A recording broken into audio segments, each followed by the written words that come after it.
Mari Bapak Ibu sama-sama kita siapkan hati kita memuji dan menyembah Tuhan. Mari Bapak Ibu kita berdoa. Kami bersyukur Tuhan sebab kejadian kami begitu dahsyat dan ajaib. Dan biarlah jiwa kami benar-benar menyadari Tuhan bahwa segala sesuatu yang Tuhan rencanakan atas hidup kami adalah indah Tuhan. Kami tahu Tuhan bahwa Engkau mengenal kami lebih dari diri kami mengenal kami sendiri Tuhan. Dan kami tahu Tuhan, Kau tahu rancangan apa yang ada padamu mengenai setiap kami Tuhan. Kami tahu rancangan-Mu indah Tuhan. Kami tahu masa depan kami adalah masa depan yang penuh dengan pengharapan di dalam Kau Tuhan. Ajar kami Tuhan untuk mengerti apa yang Kau pikirkan tentang kami Tuhan. Supaya hidup kami terus hidup dalam iman, dalam percaya, dalam segala kebaikan yang Tuhan yang sudah rencanakan dalam hidup kami. Terima kasih Tuhan Yesus, kami mau menyembah-Mu Tuhan.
Puji nama Tuhan, terima kasih untuk kehormatan yang diberikan pada saya ini. Ya, sebelumnya saya ucapkan selamat tahun baru Bapak Ibu Saudara. Ya, karena kemarin tahun baru saya tidak ada di Bali, sekarang nggak telat kan? Ya, selamat tahun baru. Kita percaya bahwa tahun ini adalah tahun pemulihan. Amin. Ya, tahun pemulihan. Untuk kita orang-orang percaya, kita sangat yakin dan percaya seperti apa kata Bapak Gembala. Jangan takut, jangan gentar, jangan noleh yang di belakang. Belakang sudah berlalu. Sekarang Tuhan ajar kita untuk tertuju ke depan. Ada pemulihan, ada berkat-berkat yang luar biasa yang Tuhan sudah siapkan bagi kita. Amin. Berikan sorak-sorai yang meriah bagi Tuhan Allah kita. Puji Tuhan. Saya pasang alat dulu. Mari kita buka bersama di dalam Injil Yohanes 15 ayatnya yang kedua.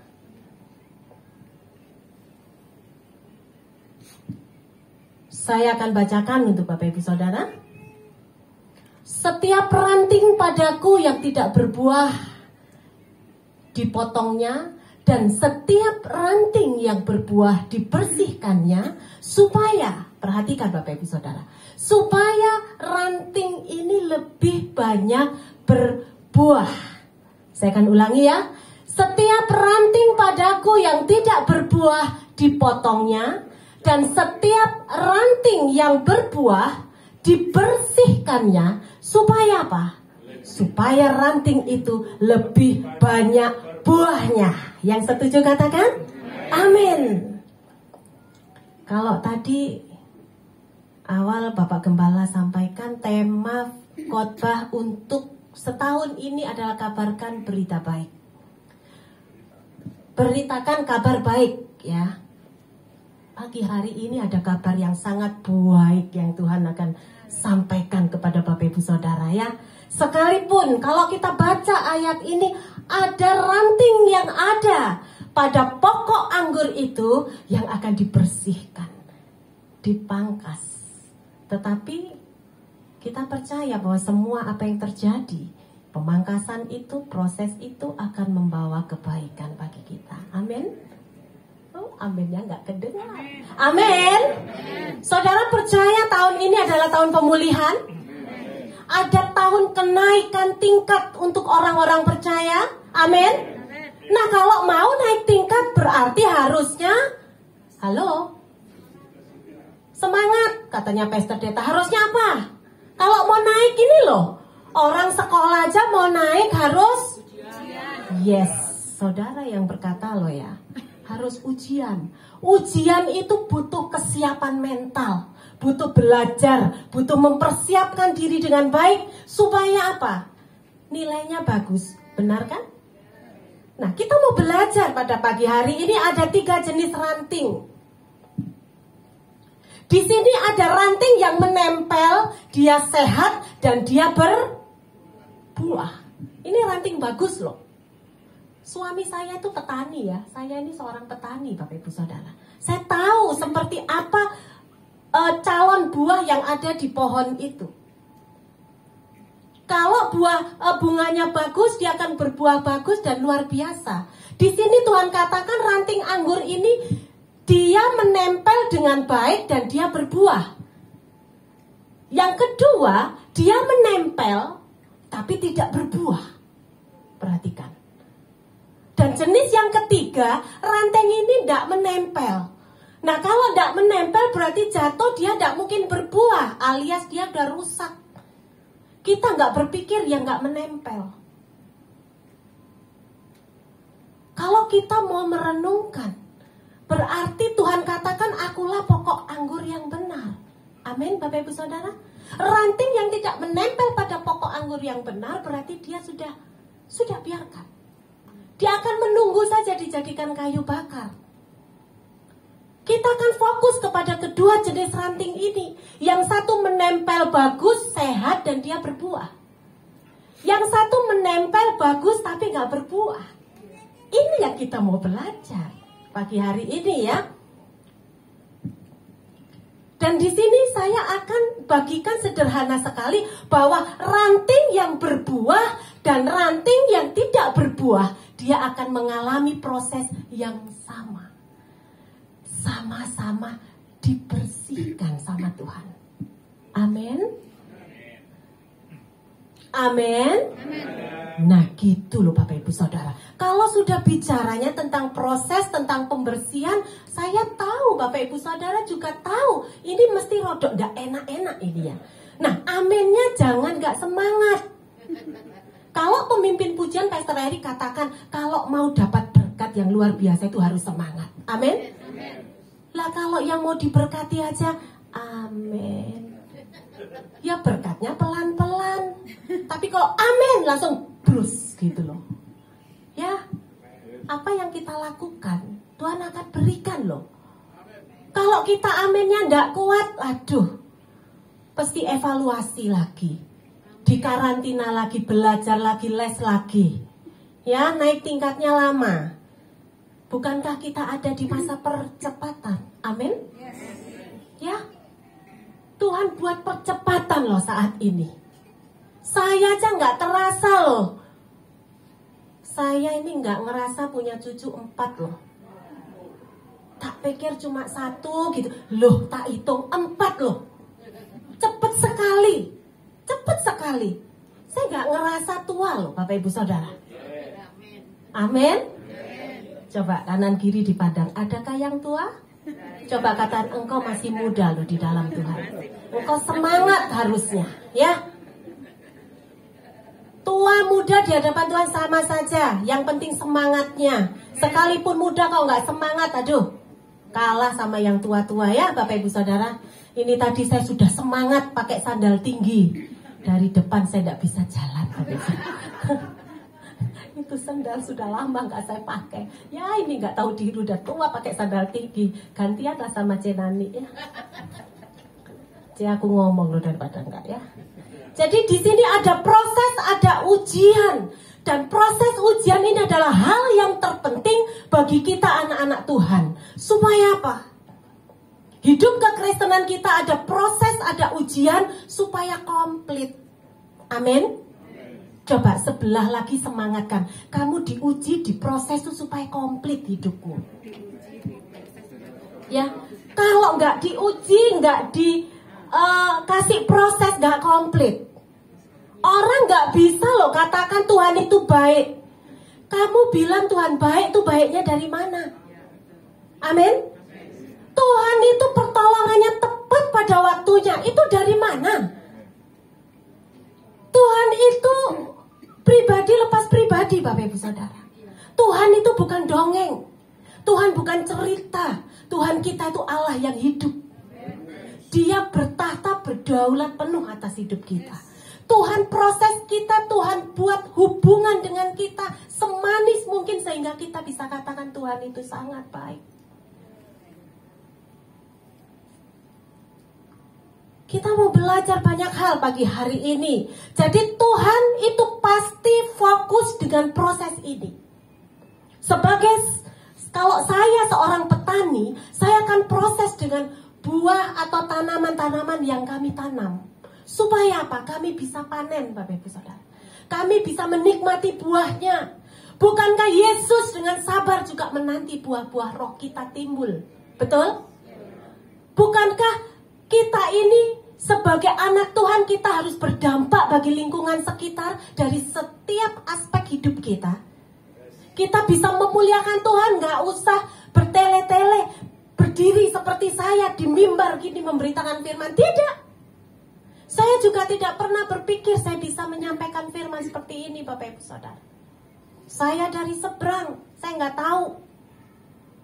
Ternyata Tuhan katakan simpel dan sederhana. Menyampaikan kebenaran firman Tuhan nggak harus sampaikan firman ini. Tapi dari seluruh aspek hidup kita, orang akan melihat ada Yesus di dalam diri kita. Jangan sampai ada orang Kristen masalahnya tambah parah.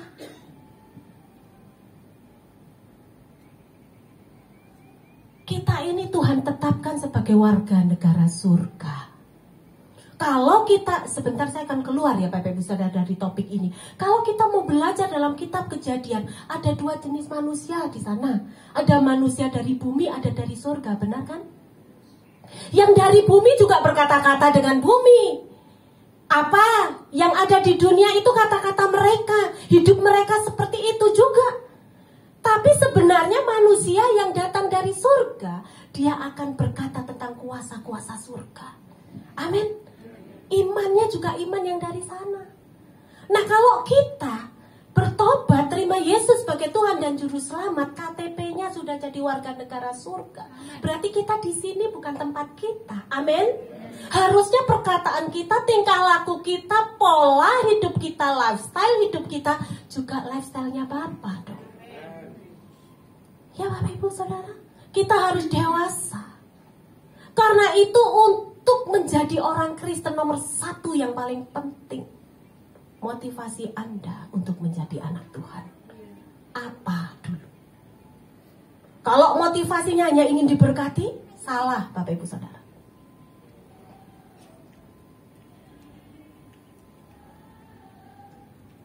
Hidup di dalam Yesus, berkat itu menyusul. Tapi hidup di dalam Yesus itu diubahkan menjadi manusia yang baru. Pribadi kita diganti dari pribadi bumi menjadi pribadi surga.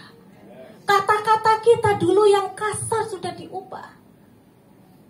Kalau saudara melayani hanya ingin mendapat pujian, itu salah semua juga. Karena melayani Yesus, melayani dunia menjadi terang dan garam, itu kita harus berkorban. Amin. Aminnya tidak terdengar. Amin. Berkorban. Yang paling sedih itu korban perasaan dulu, Bapak Ibu Saudara ya. Kalau masih korban uang aja nggak apa-apa, uang bisa dicari. Tapi korban perasaan juga ada di sini ya. Kita mau belajar pagi hari ini. Jadi kualitas sesuatu barang itu ditentukan bagaimana detailnya proses atas barang itu. Emas untuk tampil menjadi emas kadar 24 karat dibakar dengan panas yang sudah ditentukan. Kalau panasnya asal-asalan nggak jadi 24, Bapak Ibu Saudara. Berlian itu bisa sangat mahal. Bagaimana? Dia harus istilahnya ini kan kayak fosil ya. Kalau berlian ini dia di dalam tanah itu batu-batuan itu beribu-ribu tahun. Itu pun keluar harus dipoles sedemikian rupa sehingga sampai ketemu cuttingnya ini seperti apa. Gugur berapa ini? Karatnya seperti apa ini? Semakin lama, semakin tajam prosesnya, semakin mahal harganya. Anak Tuhan juga sama. Semakin dalam prosesnya, dia akan bermutu karakternya. Amin. Setuju Bapak Ibu Saudara? Tahun ini tahun proses loh. Waduh, mukanya langsung berganti. Tahun proses. Orang-orang yang tidak kenal Tuhan mulai mendefinisikan 2023 krisis moneter, kehancuran perekonomian. Kalau didengar ngeri Bapak Ibu Saudara, betul? Tapi saya memotivasi Bapak Ibu Saudara, bukankah apa yang kita dengar bukan berita dunia? Karena kita bukan orang dunia, amin. Dengarkan berita surga. Alkitab ini selalu mengabarkan kabar baik bahwa di mana engkau ada, tangan Tuhan itu pasti beserta. Amin. Berikan sorak-sorai ayo bagi Yesus Tuhan.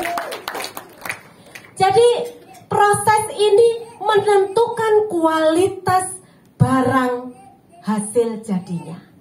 Dan Tuhan fokus dengan kedua jenis ranting ini. Yang satu menempel sehat tetap dipangkas. Kalau suami saya menanam apel, satu ranting itu berisi 5 buah. Nah, menurut para petani di kota kami, kalau satu ranting ada 5 buah apel, pasti buahnya kecil-kecil. Gimana caranya? Diambil yang 3, disisakan 2. Kalau orang tidak mengerti ngerti kok gak eman toh Pak. Wes 5 loh buahnya. Lek dihitung matematika 5 loh buahnya. Kok disisakan 2? Tapi kami akan menjelaskan kalau buahnya kecil-kecil sekalipun 5 harganya murah. Tapi kalau 2 berkualitas dan gede, hasilnya manis, dia bisa menyerap pupuk dengan baik, pasti menjadi buah yang mahal. Yesus, Bapa kita di surga juga konsen untuk memangkas yang sudah berbuah. Yang tidak berbuah gimana? Dipotong, kasihan. Tidak Bapak Ibu Saudara, bukan dibuang loh. Dipercantik, didandani supaya apa? Supaya dia bisa berbuah. Tapi namanya dipotong itu ada sakitnya. Amin. Ya, persoalan, masalah, proses hidup itu sakit kalau kita telan. Tapi kita percaya bahwa Allah itu turut bekerja mendatangkan kebaikan bagi kita. Tuhan lakukan demi sebuah mahakaryanya, saudara dan saya. Tuhan lakukan karena dia sangat sayang sama kita. Kita mempunyai anak. Kalau anak itu tidak kita didik, dia akan timbul menjadi anak-anak yang gampangan. Firman Tuhan juga katakan gitu. Kalau engkau tidak dididik, kau akan tumbuh menjadi anak-anak yang gampangan. Kualitasnya rendah. Tuhan mendidik kita supaya kita menjadi orang-orang yang berkualitas. Amin. Katakan sebelah saudara, engkau dididik supaya berkualitas. Ya. Jadi hidup ini ada dalam proses. Tuhan izinkan kita melalui proses. Kehidupan kita seperti roda yang berputar. Benar ya Bapak Ibu Saudara? Kadang ada di atas dan kadang Tuhan izinkan juga ada di bawah. Yang atas dan yang di bawah sama-sama diproses. Di dalam prosesnya Tuhan, kabar baiknya Bapak Ibu Saudara, Tuhan selalu menyertai. Amin. Tuhan selalu memberi kita kekuatan. Makanya tema firman pada pagi hari ini adalah tinggal di dalam proses dengan kekuatan Tuhan. Amin. Nggak bisa orang tinggal dalam proses tanpa kekuatan Tuhan. Kekuatan sendiri nggak mampu. Mau minta tolong siapa? Nggak bisa. Orang bisa bertahan dalam prosesnya Allah. Itu hanya dengan kekuatan ilahi. Hanya kekuatan Yesus yang kita punya.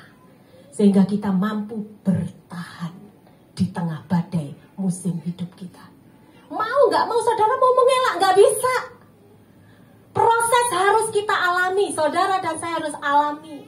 Gak bisa, gak ada orang yang diproses Tuhan. Saya percaya semua yang duduk di tempat ini pernah diproses Tuhan. Amin. Ada yang gak diproses. Ada yang gak punya masalah. Ada yang gak pernah sakit hati. Aduh. Ada yang gak pernah merasakan pahitnya hidup. Kalau saya boleh jujur kepada Bapak Ibu Saudara, saya mengalami loh itu pahit. Hidup itu pahit. Saya alami Bapak Ibu Saudara.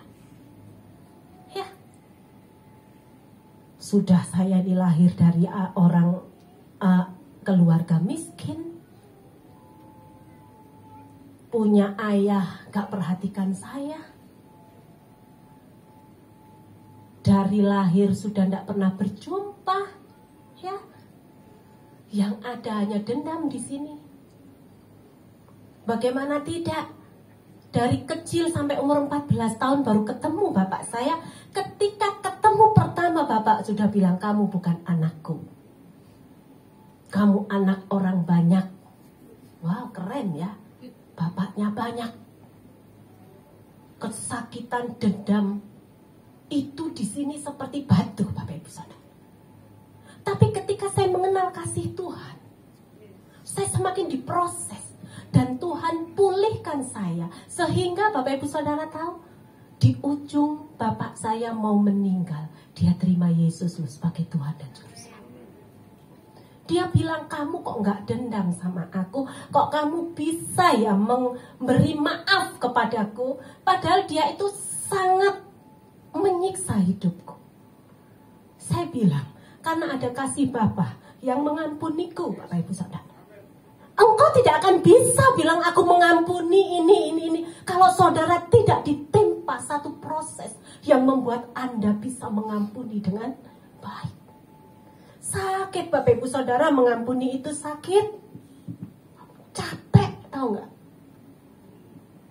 Dari kecil sampai besar saya menanggung dendam tuh capek ternyata. Makanya jadi orang, Tuhan bilang jangan suka dendam. Dendam itu capek, tahu ya.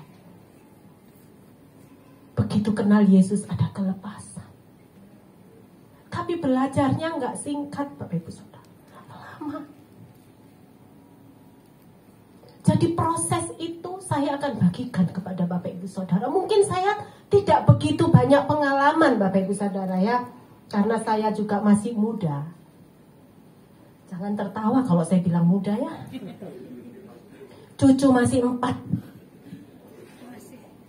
Ada 2 anak saya belum menikah kan, ya Pastor yang pertama belum menikah, masih S3, si abang yang kecil Ronggo masih, berarti saya masih muda karena cucu masih 4. Pengalaman saya belum banyak, ya.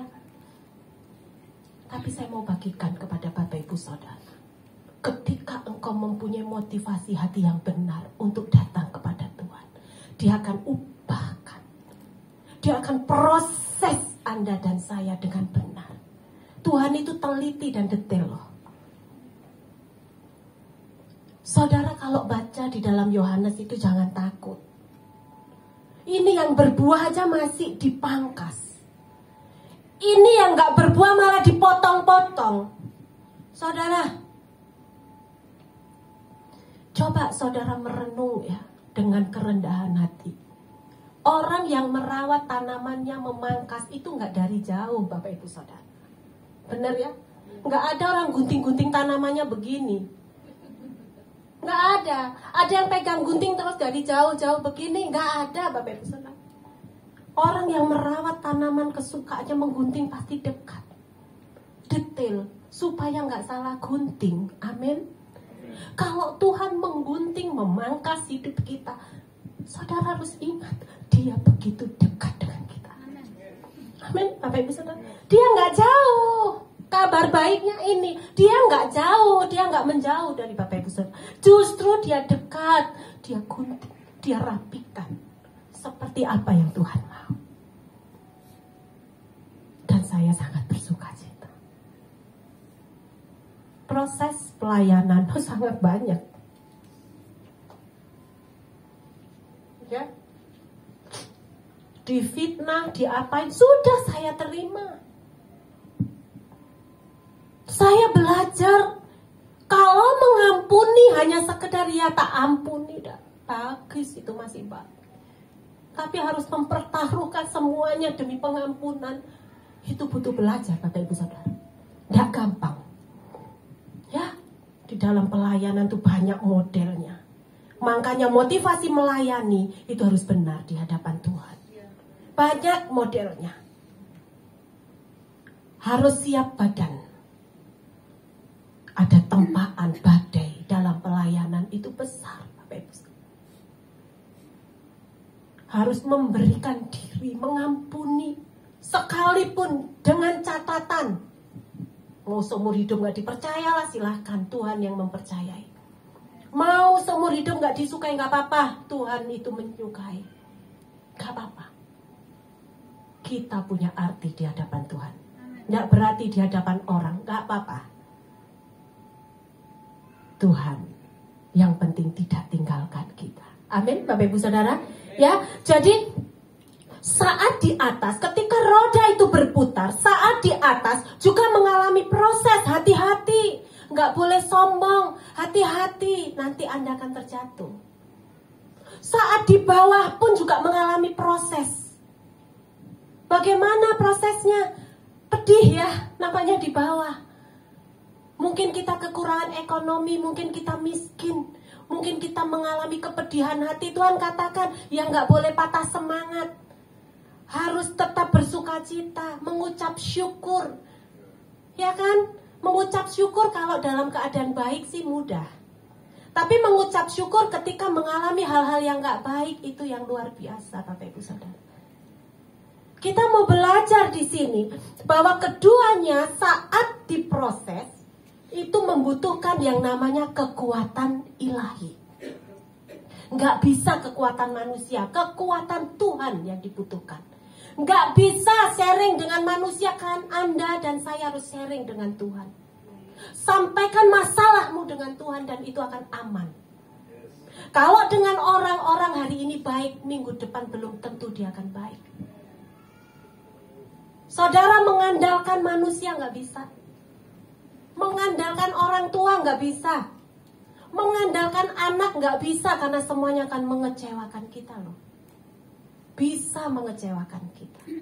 Tapi ketika kita sharing dengan Tuhan, kita andalkan Tuhan, Dia tidak akan pernah mengecewakan kita. Itu kunci utama.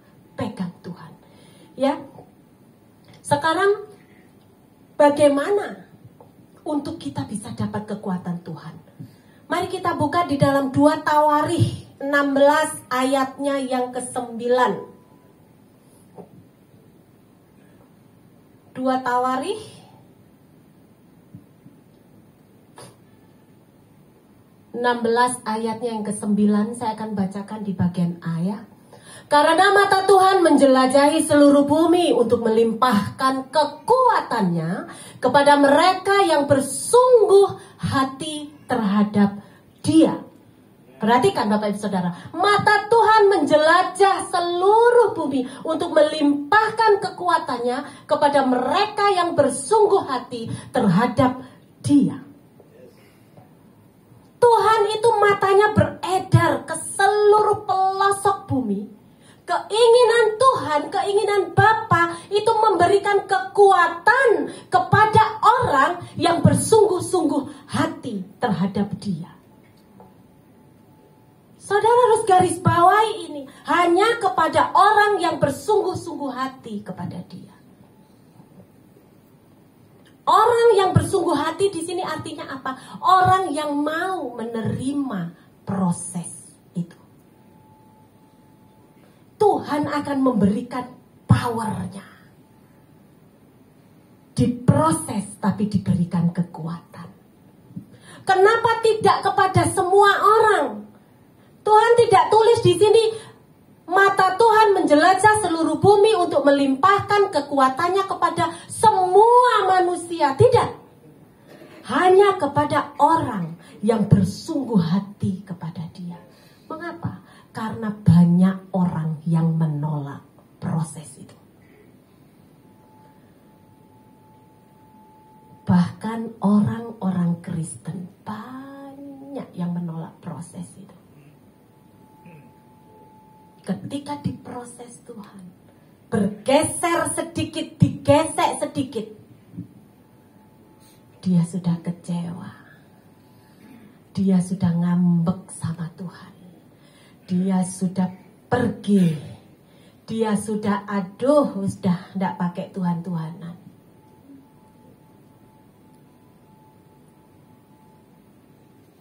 Itu masih proses sebegitu Bapak Ibu Saudara.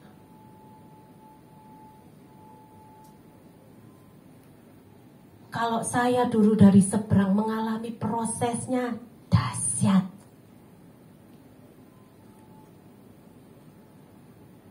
Saya berpikir ketika saya mencari Yesus, saya bertemu Yesus, saya akan mempunyai segala hal yang saya inginkan.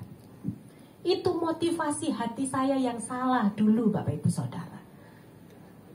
Tuhan proses saya sedemikian rupa sampai hari ini saya tetap masih ada dalam proses Tuhan. Tapi karena saya mampu berpikir dengan kekuatan ilahi yang diberikan kepada saya mengucap syukur ketika proses itu terjadi. Amin. Amin. Berarti Anda orang hebat kalau diproses. Amin. Betul ya Bapak Ibu Saudara? Jangan amin tok loh ya. Betul ya? Siap diproses Tuhan? Ketika Tuhan berikan prosesnya berarti kita itu hebat. Saya berpikir dulu ketika saya berubah Dari sini menjadi ke sini, menjadi anak Tuhan, hidup saya akan lebih baik.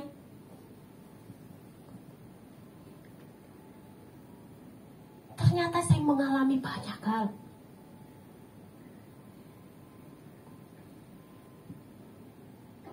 Dulu saya berpikir siapa Yesus? Yesus itu penyembuh. Karena anak saya lumpuh, saya mau cari Yesus untuk dia supaya sembuh. Tapi ketika saya ketemu Yesus, Tuhan tangkap saya, Tuhan berikan saya satu talenta sederhana untuk saya bisa menyampaikan firman. Saya boleh melayani.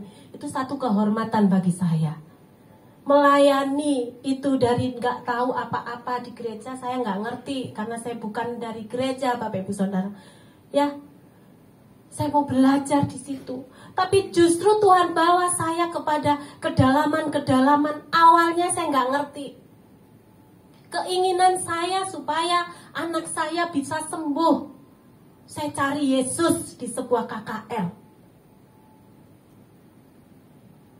Salahnya saya pamit sama orang-orang di toko saya. Nanti kalau Bapak tanya, saya pergi ke gereja.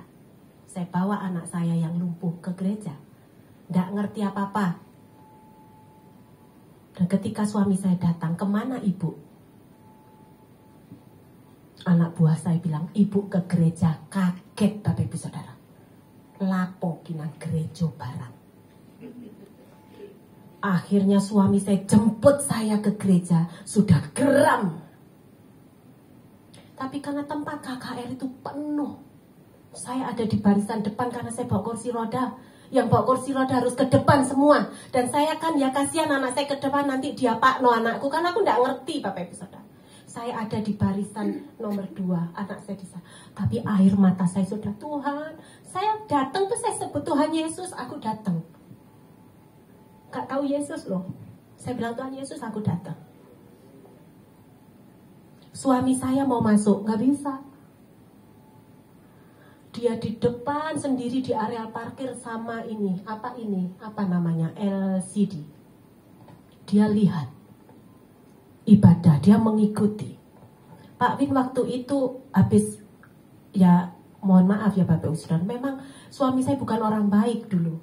Habis minum minuman keras, dia jemput saya. Dia mau mungkin hajar kami, kenapa kamu kok ke gereja-gereja.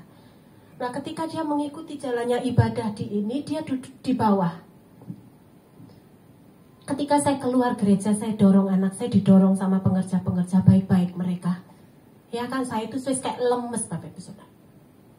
Ya. Ketika saya keluar, suami saya di sana itu nangis. Seumur hidup saya tidak pernah lihat suami saya nangis. Mana ada preman nangis. Betul ya? Adanya cuma marah, mabuk, pakai obat. Ketika dia nangis, saya ya nangis. Jadi kayak sinetron kan. Bagus kalau waktu itu di shooting ya. Untung waktu itu kan gak ada kayak gini-gini TikTok apa-apa. Dulu waktu itu ya kami nangis. Saya bilang, kamu kenapa nangis? Dia bilang, aku gak ngerti. Kenapa aku bisa nangis? Karena kami tidak bisa bertemu dengan hamba Tuhan ini. Karena ada sesuatu hal hamba Tuhan ini gak bisa keluar dari kamar hotelnya.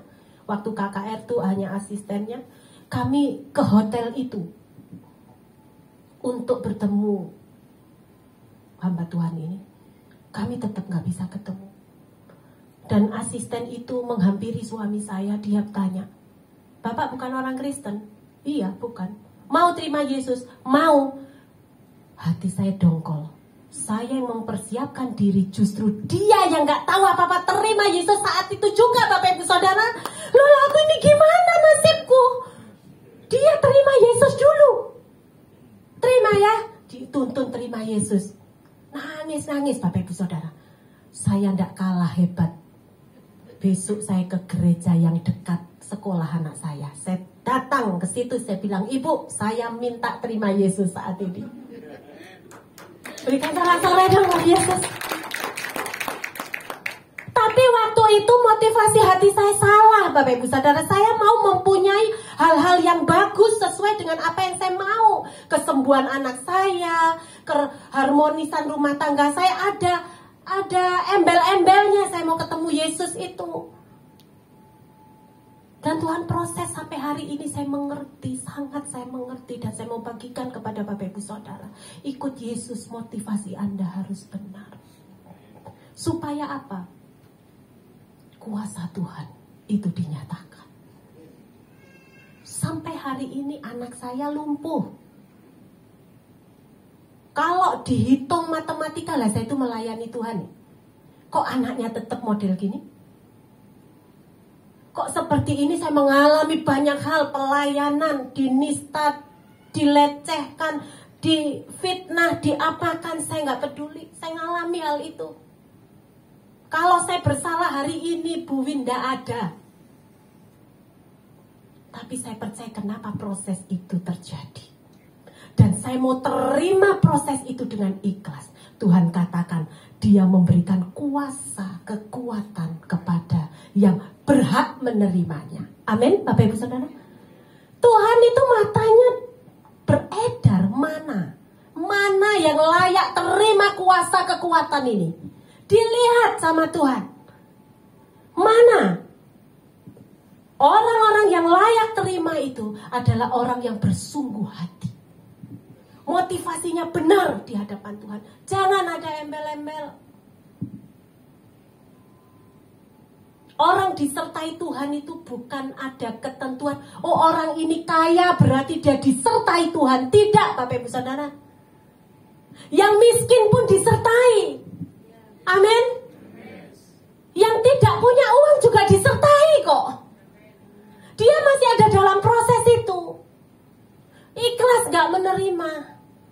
Kalau dia ikhlas menerima keadaannya, dia tetap semangat, dia tetap mengucap syukur, dia tetap tidak lari dari pelayanan, dia tetap berbuat baik, sekalipun keadaannya gak baik.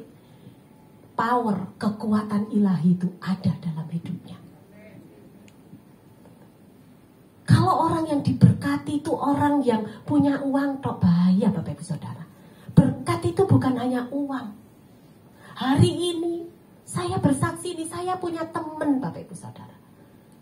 Uangnya gak ada seri.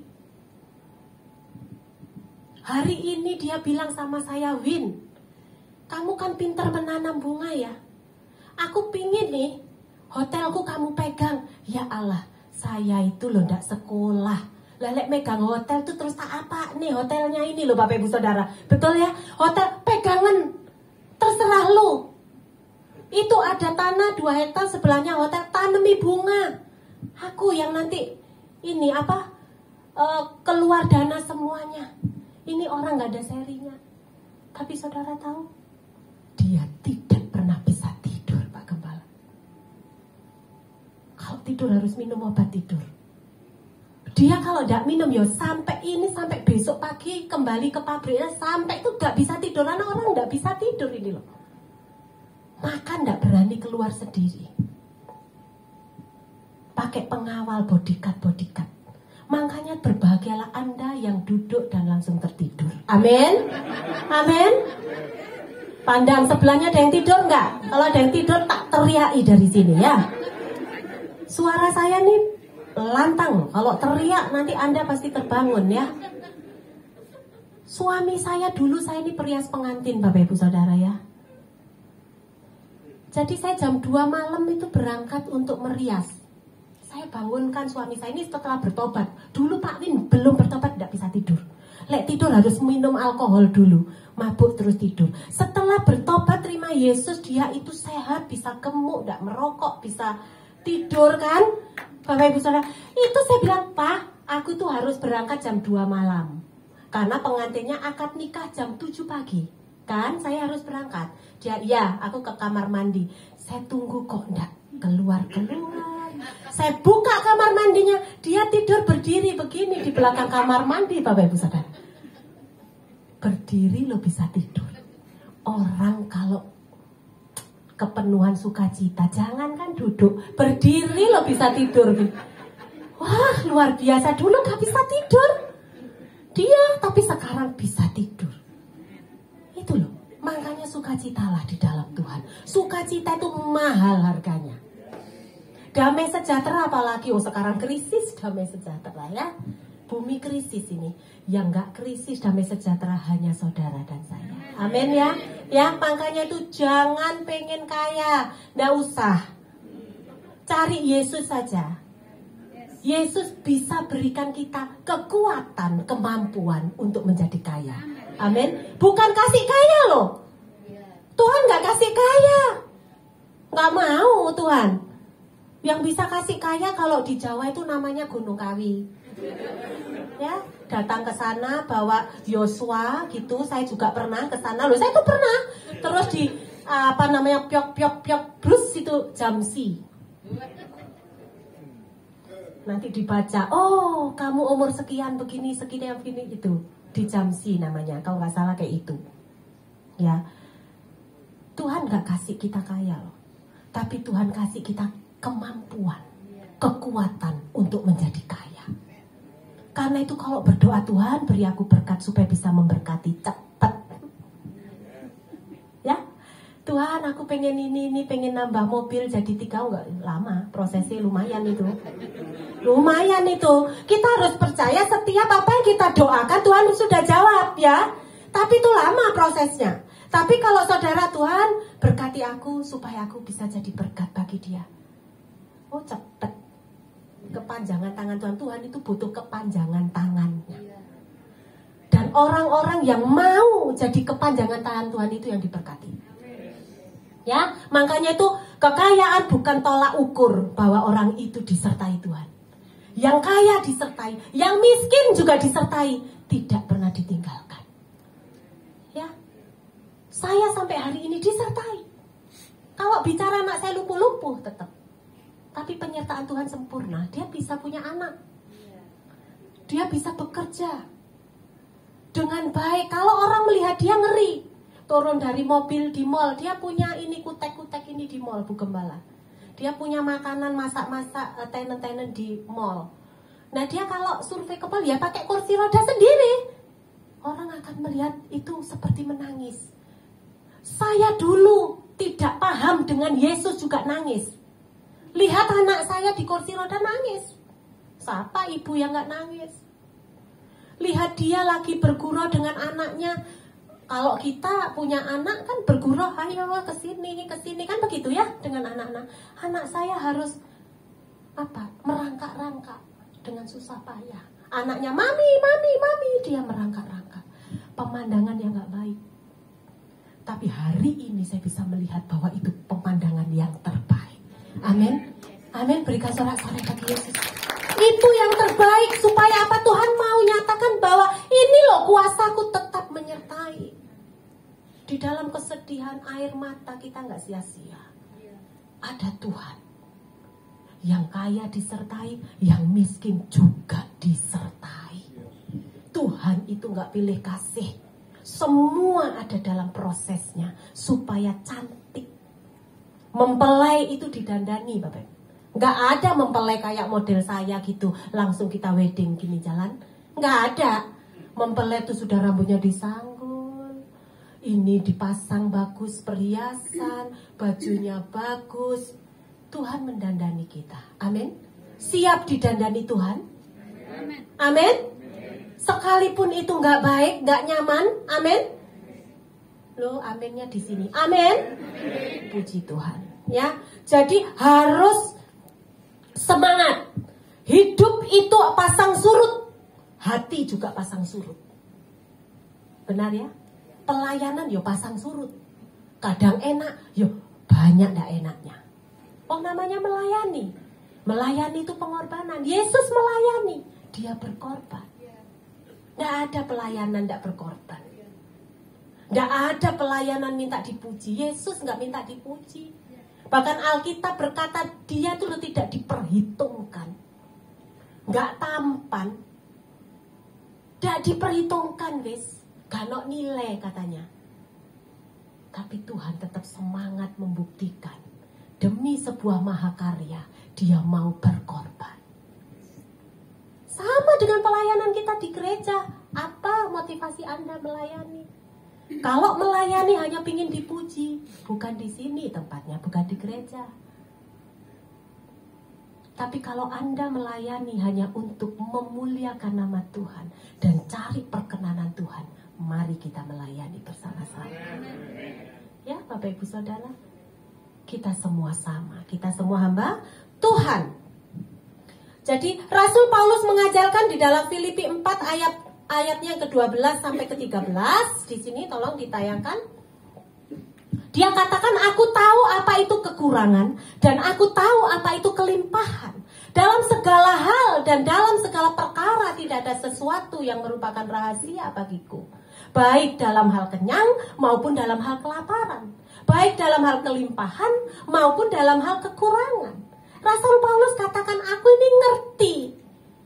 Kekurangan ya paham, miskin ya paham, kelebihan kelimpahan ya paham, kenyang ya paham.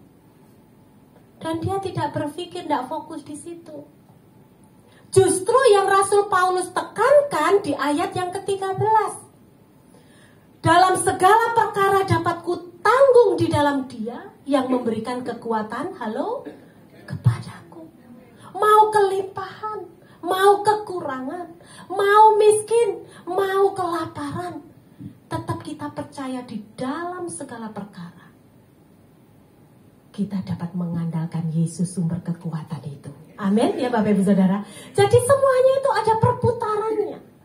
Dan kita mau belajar itu bahwa kekayaan materi bukan menjadi tolak ukur orang Kristen ya. Sekali lagi.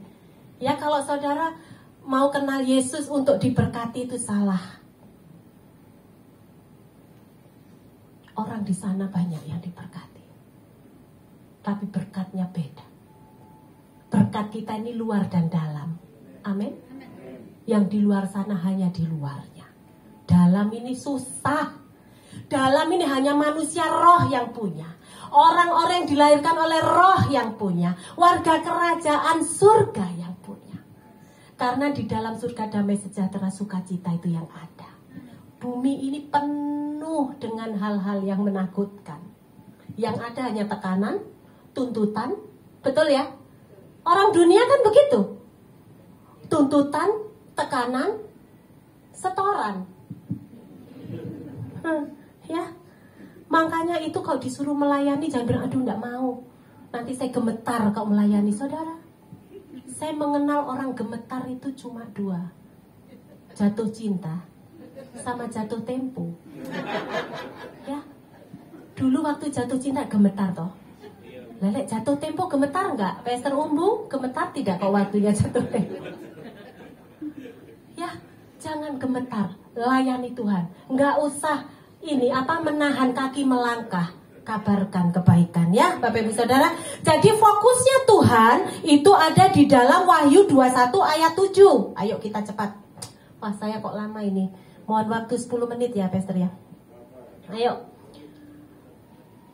Wahyu 21 ayatnya yang ke-7. Barang siapa menang, ia akan memperoleh semua ini, dan aku akan menjadi Allahnya, dan ia akan menjadi anakku. Fokusnya Bapa, semua harus menang. Amin.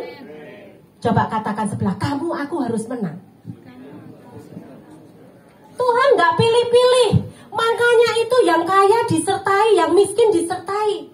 Itu namanya ranting yang sudah berbuah tetap dirapikan, diproses. Supaya apa? Supaya bagus buahnya. Yang gak bagus tetap dipotong pelan-pelan. Tuhan mendekat motongnya. Supaya apa? Supaya berbuah. Fokus Tuhan saudara dan saya itu menang. Supaya dia menjadi Allah kita dan kita menjadi anaknya. Seorang anak berhak memperoleh warisan surga. Itu anak. Bukan anak tetangga yang dapat warisan. Saya punya harta, anak saya yang dapat. Tidak mungkin saya punya harta, anak tetangga yang saya kasih. Kan tidak? Anak. Karena itu Yesus mau mewariskan harta surgawi. Damai sejahtera sukacita ini kepada saudara dan saya. Ya, amin. Sekarang kita dengan cepat bagaimana cara sikap hati kita memperoleh kekuatan Tuhan. Yeremia 17 ayat yang ke-10. Tuhan lebih menyelidiki hati dan menguji batin kita. Kepada setiap orang setimpal dengan tingkah langkahnya, setimpal dengan hasil perbuatannya. Tuhan itu lebih melihat hati kita. Dia menguji batin kita sehingga Dia tahu bahwa motivasi kita benar untuk mencarinya. Kita menikah dengan pasangan kita, apa motivasinya? Kalau kita motivasinya nggak benar, kita akan kecewa. Ketika proses itu di dalam pernikahan itu muncul, pasangan suami istri ini akan bisa berpisah loh, Bapak Ibu Saudara. Tapi ketika proses itu ada, ketika keduanya sama-sama kuat, sama-sama siap, ayo, maka semua akan baik-baik saja. Karena yang paling sulit itu memaafkan pasangan. Halo? Seberapa banyak ibu-ibu di sini yang kalau malam suka nangis? Apakah saya sendiri? Ya? Kalau kapan dulu, waktu dulu saya bilang, pokoknya sama suami jangan pore, ya? Percuma, kita nggak ditolong. Pore itu ngambek. Ya, percuma. Kita harus dewasa. Siapa yang di sini kalau malam nangis mungkin? Ya. Memaafkan suami itu butuh keberanian mental yang luar biasa. Ya, karena dua pribadi yang berbeda nggak bisa dijadikan sama seperti kita. Kita harus paham. Itu episode kemarin saya sudah katakan, ya. Episode ini saya tutup, tidak saya buka kembali, ya. Yang penting gimana cara kita merespon perkawinan kita supaya bahagia. Di situ ada yang harus digaris tebal, benar-benar tebal. Harus ikhlas memberikan pengampunan. Habis perkara sudah kalau gitu. Memaafkan pasangan itu lebih menyakitkan soalnya. Gak gampang Bapak Ibu Saudara. Gak gampang. Kita terikat pernikahan di hadapan Kristus. Anda bisa masuk, Anda tidak bisa keluar. Ya. Waduh. Tapi ya, semuanya itu Tuhan yang punya Bapak Ibu Saudara ya. Jadi kita belajar bahwa untuk menerima kebaikan Allah, rancangan Tuhan, roh kekuatan itu, power itu boleh ada atas kita. Nomor satu, kita harus punya motivasi yang benar di hadapan Tuhan. Karena Tuhan itu mengujinya cuma hati dan batin. Lainnya enggak butuh Tuhan. Hanya hati dan batin kita. Yang kedua, Tuhan itu ingin kita mempunyai hubungan yang lebih intim lagi dengan Dia. Gimana caranya untuk memperoleh kekuatan? Power itu daripada Tuhan untuk berdiri di tengah badai hidup ini. Mempunyailah hubungan yang intim dengan Tuhan. Doa itu adalah hubungan kita sama Tuhan. Ya, doa itu membuka pintu anugerah. Di tahun 2023 yang sudah digembar-gemborkan krisis sedemikian rupa. Ketika kita masih punya doa kepada Tuhan, percayalah, Tuhan itu tidak pernah jauh dari kita. Dia ada di hadapan kita. Tangisan kita diperhitungkan. Kesukaran kita Dia tahu. Kebutuhan kita Dia tahu. Doakan. Mintalah. Dia katakan mintalah. Semua akan diberikan. Ketuk hati Tuhan dengan apa? Doa.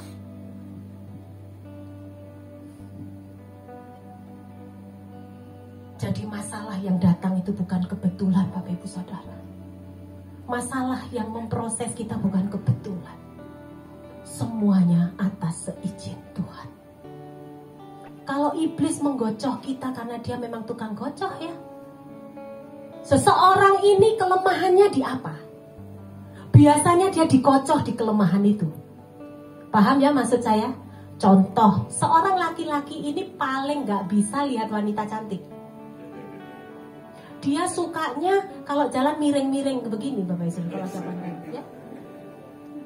Nah, dia orang yang suka merayu, dia orang suka pokoknya gombal begitu ya. Nah, iblis pakai ya dia selalu digocok ketemu yang model begitu. Kalau dia nggak punya kehidupan doa intim dengan Tuhan, ya berkali-kali dia jatuh yang namanya dosa perzinahan. Paham ya saudara maksud saya? Iblis itu 1000 cara punya untuk menjatuhkan anak-anak Tuhan. Tapi kalau kita punya iman, percaya, punya doa yang kuat kepada Yesus, kita percaya bahwa Yesus punya 10.000 cara untuk membangkitkan kita. Amin. Ya, iblisnya punya 1000 cara menjatuhkan kita, tapi Yesus punya 10.000 cara untuk membangkitkan kita. Amin.